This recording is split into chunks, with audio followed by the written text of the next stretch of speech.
The new stage musical is just the latest in a string of adaptations of the 8 books that P.L. Travers wrote between 1934 and 1988. Rolling and bobbing, the idea. Rolling and bobbing on the ceiling. I'm ashamed of you for suggesting such a thing. But he did. We saw him. What, roll and bob? How dare you? I'll have you know that my uncle is a sober, honest, hard-working man, and you'll be kind enough to speak of him respectfully. And don't bite your bus ticket. Right.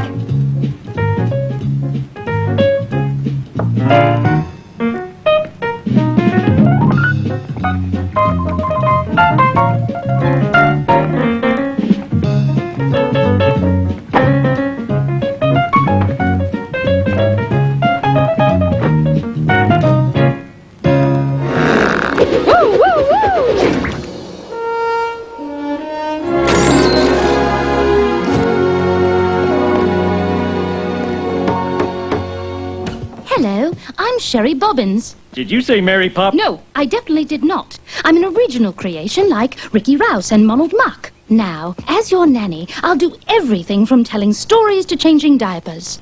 Put me down for one of each. But it was Walt Disney's 1964 film that made Mary Poppins into a household name. Perhaps it's a witch. Of course not. Witches have brooms. To describe the relationship between P.L. Travers and Walter Elias Disney is, I think, like seeing two great juggernauts thundering along a railway line towards each other, doomed to collide from the beginning.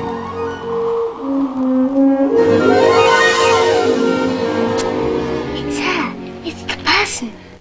What many people don't realize is that Walt Disney's interest in Mary Poppins dated back to 1939. Walt's brother Roy Disney began negotiations with the author, P.L. Travers, in 1944, while Travers was living in New York to escape the Nazi bombings of London. Many years went by, but the tenacious Mrs. Travers finally released the film rights to the equally determined Mr. Disney in 1961.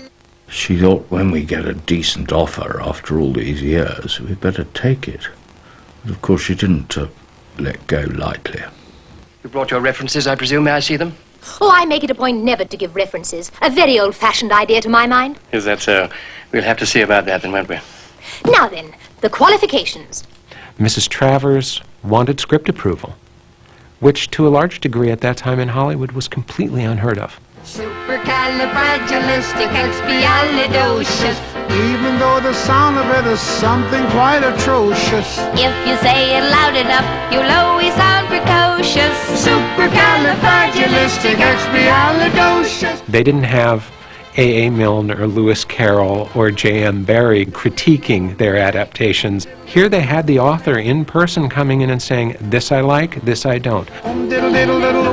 Disney thought that giving her tacit recognition as advisor wouldn't really impinge on what he wanted to do in making the movie. She thought the exact opposite. She would say no quite often. No, we can't do that. Oh, no, she didn't like what we had done, and she had a lot of changes she wanted to make. Walt Disney said, Mrs. Travers or Pamela will be arriving here today, and I will be leaving today. I'm going to my house in Palm Springs, and I'll be back when she leaves. Bye, boys. Now we come to my notes here, my typewritten notes. It is integral to the book and to the story in whatever form is presented that Mary Poppins should never be impolite to anybody. Cases,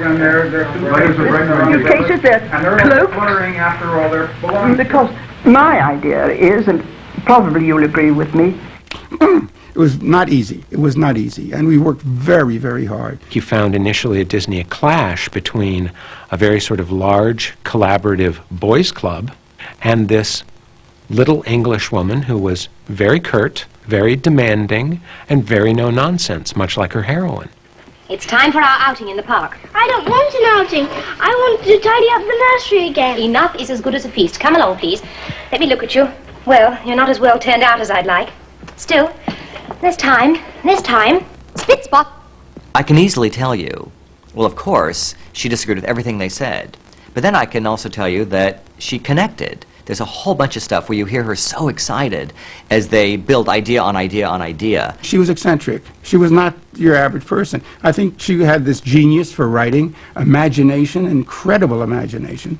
And along with that, there's the price you pay. Sometimes you're not exactly with both feet firmly on the ground. This rare outtake exemplifies the happy mood of the Mary Poppins production. Chim chimney, chim chimney, chim chim chiree. When you're with a sweep, you're in glad company. Nowhere is there a more happier crew than them what sings chim chim chiree, chim chiroo. So, for Hollywood, it's a night of dazzling stars, excitement, and colorful celebration. Mary Poppins was the greatest success in the history of the Walt Disney Studios to that point. It was an absolute gold rush. And I was with her a lot during that whole period of the Disney film being made. Her reactions were almost unprintable. I never heard her say a good word for it. There are many, many versions of what she thought of the film, and I think that depended on who she was talking to at the time. She felt she'd sold out for other people's good. I.e. me.